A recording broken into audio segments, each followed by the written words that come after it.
할렐루야. 오늘도 예배에 참여하신 모든 분들을 부활하신 예수 그리스도의 이름으로 환영합니다. 오늘은 예수님께서 부활하신 후 7째 주일입니다.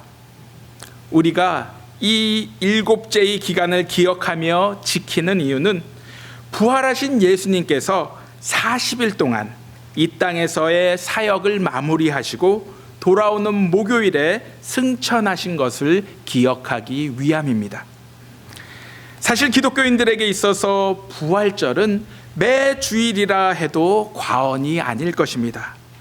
왜냐하면 부활절은 죽음을 이기시고 승리하신 예수님께서 우리 각 사람들에게 새로운 생명의 길을 열어주신 사건으로서 우리는 매주일 예배 가운데에서 예수 그리스도를 믿는 믿음으로 인해 새롭게 변화되며 거듭날 수 있기 때문입니다. 이러한 이유로 몇몇 신학자들은 부활주일을 큰 부활절로, 매 주일을 작은 부활절로 부르고 있습니다. 그만큼 우리 신앙에 있어서 예수님의 부활은 전부라 해도 과언이 아닐 것입니다.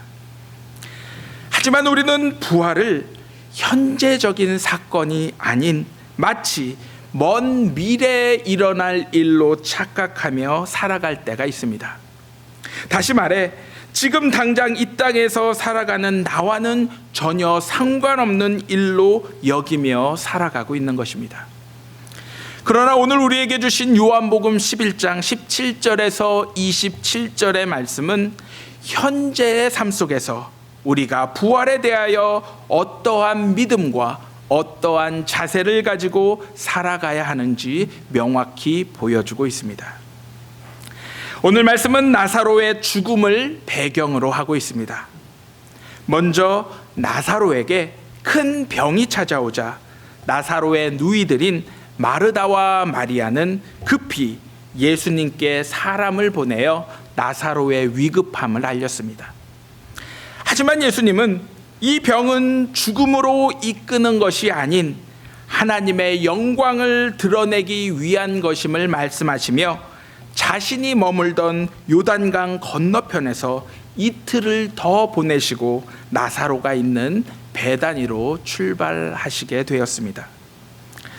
예수님이 이틀을 더 머무시며 그곳에서 하신 일이 무엇인지 우리는 오늘 본문 말씀을 통해 알 수는 없습니다.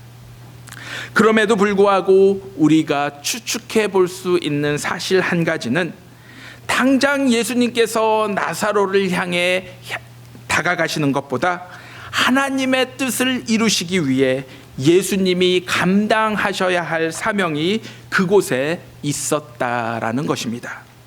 그리고 예수님은 그 하나님의 뜻에 철저히 순종하며 나아가셨습니다.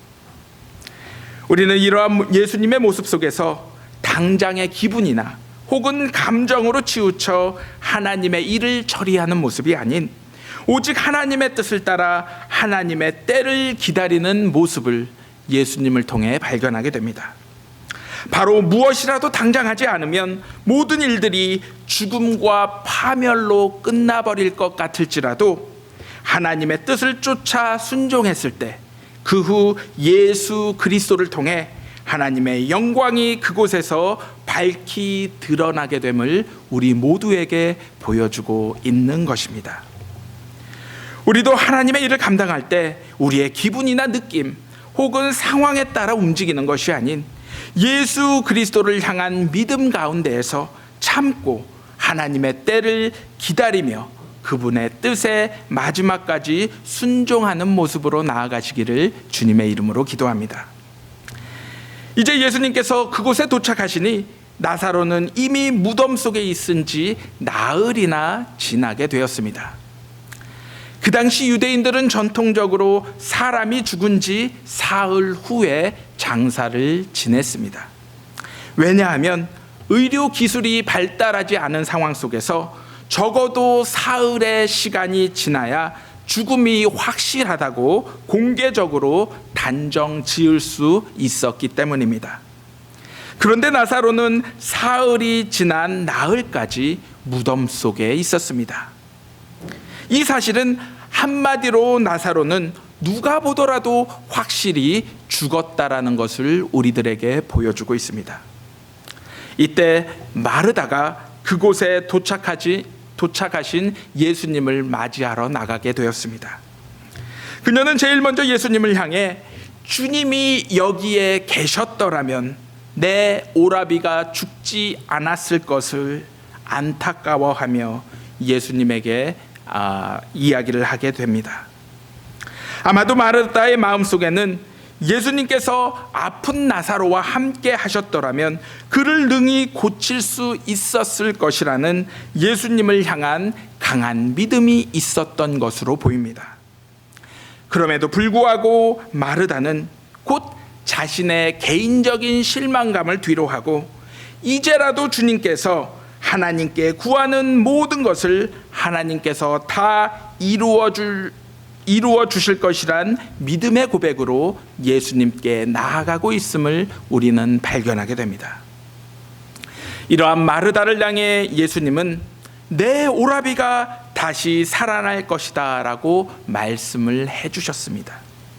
하지만 마르다는 이러한 예수님의 말씀을 지금 당장 일어날 사건이 아닌 마지막 날 부활의 때 그가 다시 살아날 것이란 앞으로의 먼 시점에서 언젠가 일어날 사건으로 받아들이게 됩니다.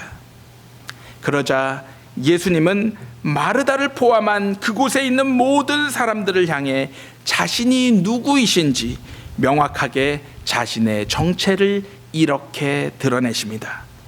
나는 부활이요 나는 생명이니 나를 믿는 사람은 죽어도 살겠고 무릇 살아서 나를 믿는 사람은 영원히 죽지 아니할 것이다. 이것을 내가 믿느냐?